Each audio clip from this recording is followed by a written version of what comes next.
তো মাননীয় প্রধানমন্ত্রীর ছবি সমেত বিজ্ঞাপন দেওয়া হলো এবং বলা হলো 31শে মার্চ 2019-এর মধ্যে এই ডিপ্লোমা কমপ্লিট না করলে যারা কর্মরত শিক্ষকরা আছে, সেটা পার্মানেন্ট হোক বা না হোক, প্রাইভেট হোক বা সরকারি স্কুলে হোক, তাদেরকে কিন্তু আর মান্যতা দেওয়া হবে না।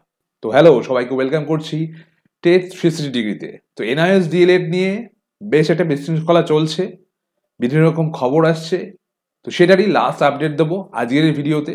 যারা নতুন আছেন রিকোয়েস্ট করবো অবশ্যই জুড়ে থাকুন আমাদের সাথে, সাবস্ক্রাইব করুন টেট 360 ডিগ্রি এরকম আপডেট আগামীতে পাওয়ার জন্য। অবশ্যই বেল আইকনটা প্রেস করতে একদম ভুলবেন না। তো চলুন ভিডিওর আলোচনা শুরু করা যাক। তো প্রধানমন্ত্রীর ছবি সমেত বিজ্ঞাপন, তার মানে সরকার সম্পূর্ণরূপে এখানে ইনভলভ ছিল।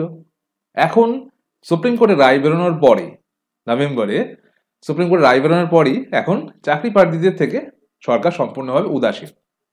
ভোটের আগে কোনোভাবেই যদি এর ফল, এই রিভিউয়ের কোনো আলোচনা না হয়, তো আগামীতে ধরে নেওয়া যাচ্ছে এটার ফল নেগেটিভই আসতে পারে, যেমনটা আমরা বিএডদের ক্ষেত্রে দেখলাম।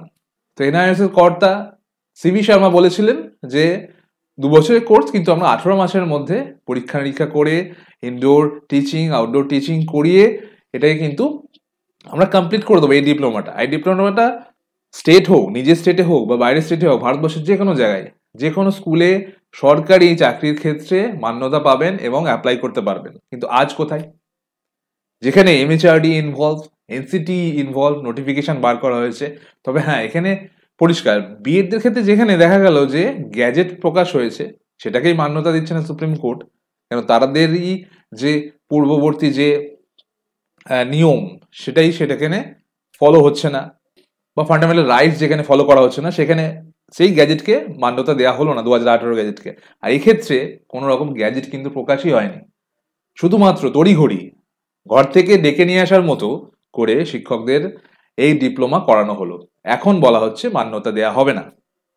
রিসেন্টলি দেখুন, বিহারে গত 29 তারিখে কিন্তু আন্দোলন হচ্ছে যে Tier 1 এর যে সাপ্লিমেন্টারি রেজাল্ট যেগুলো বাকি ছিল সেগুলো প্রকাশ করার পরই তাদেরকে এখন বলা হচ্ছে, তারা যখন সার্টিফিকেট নিয়ে যাচ্ছে তাদেরকে বলা হচ্ছে এটার কোনো মান্যতা নেই। এখানে বিহার সরকারকে আমরা কি দোষ দেবো? সুপ্রিম কোর্ট যেমনটা আদেশ দিয়েছে তারা সেই রকম ফলো করছে। তবে এক্ষেত্রে তাদেরও ভাবনা চিন্তা করা উচিত যে Tier 1 এর আগের যে রেজাল্ট বেরিয়েছিল তাদেরকে অলরেডি তারা চাকরিরত, এখন তাদের ওপরে তো একটা খারাপ আঘাত আসবেই। এবার নতুন যারা পাশ করছে, মানে Tier 1ই সেই একই সাথে যাদের সাপ্লিমেন্টারি রেজাল্ট সেই সময় প্রকাশ হয়নি এখন হচ্ছে, তারা কিন্তু অসুবিধায় পড়ছেন এবং তারা আন্দোলন করছেন, আমরা দেখতে পাচ্ছি। এবার 6 ফেজ 7 ফেজেও কিন্তু সেই একই রকম অসুবিধা। তো এর প্রতিকার কি? কিছু চাকরি প্রার্থী কিন্তু এইবার গিয়ে খুব ভালো একটা কাজ করছেন, যে এনসিটি যে গ্যাজেট প্রকাশ করে তার বিরুদ্ধে কিন্তু মামলা করছেন। এর আগে কিন্তু এনসিটির বিরুদ্ধে মামলা করা যাবে এমনটা কিন্তু একটা ভয়ের ব্যাপার ছিল, যে যারা গ্যাজেট প্রকাশ করছে তাদের বিরুদ্ধে কি করে মামলা করব, কেন করা যাবে না? শেষ তো সমস্ত কিছু হয়েই যাচ্ছে, চাকরি থাকছে না, কোয়ালিফিকেশন থাকছে না, ডিগ্রিটাকেই মান্যতা দেওয়া হচ্ছে না, সেখানে আর কি হওয়ার আছে বেশি কিছু? তো এটা কিন্তু আমি সম্পূর্ণভাবে সমর্থন করছি, আপনাদেরও করা উচিত। যে এনসিটি এর আগেও আমরা দেখলাম বিএডদের ক্ষেত্রে দায়ী, এখন এনআইএস ডিএলএডদের ক্ষেত্রেও দায়ী, এমএচআরডিও এখানে ইনভলভ। যেখানে এমএচআরডি ইনভলভ হয়ে একটা গ্যাজেট প্রকাশ না করে একটা ডিগ্রিকে 2 বছরের ডিগ্রি বলা হলো এবং 18 মাসের মধ্যে করা হলো, সেটাকে পরীক্ষা নিয়ে নেওয়া হলো। এই বিষয়টা এমএচআরডির সামনে, চোখের সামনে কি করে হলো, তাকেও তো জবাব দিতে হবে। সর্বশেষ যেটা আপডেট, এখানে সমস্ত স্টেট তো ইনভলভ হবেই, মোটামুটি 7-8টা, যেখানে উত্তরাখণ্ড কিন্তু ইনভলভ হচ্ছে না। তাদের একটা মামলার জন্য তারা কিন্তু ইনভলভ এই পিটিশনে, রিভিউ পিটিশনে থাকতে পারছে না। তো আগামীকাল যেটা পাটনাতে যারা এনআইএস জেএলএদের জন্য শুরু থেকে লড়াই করে আসছে, মিস্টার পাপ্পু পান্ডে, তারা কিন্তু আগামীকাল পাটনাতে জমায়েত হচ্ছেন এবং যে স্টেটগুলো আছে এবং বিশিষ্ট অ্যাডভোকেটসরা আছে তারা আলোচনা করবে এবং রিভিউ পিটিশনটাকে আরো কি করে জোরালো করা যায়।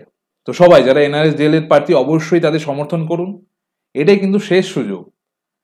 আমরা যদি এইভাবে, যেমন বিএডদের অনেকেই লড়াই বন্ধ করে দিয়েছে, অন্য রাস্তা খুঁজছে, তা আপনারা যদি সেরকম পথ বেছে নিতে থাকেন তাহলে কিন্তু আপনারাও হারতে চলেছেন।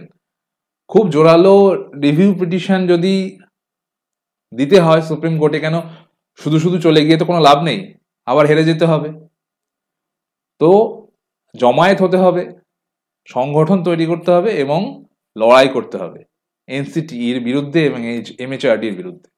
তো আজকের আপডেট কেমন লাগলো অবশ্যই কমেন্ট করে জানান। চ্যানেল নতুন হয়ে থাকলে রিকোয়েস্ট করবো এরকম আপডেট পাওয়ার জন্য অবশ্যই সাবস্ক্রাইব করে রাখবেন স্টেট 360 ডিগ্রি। আরও আপডেট পাওয়ার জন্য অবশ্যই বেল আইকনে প্রেস করতে একদম ভুলবেন না। ধন্যবাদ।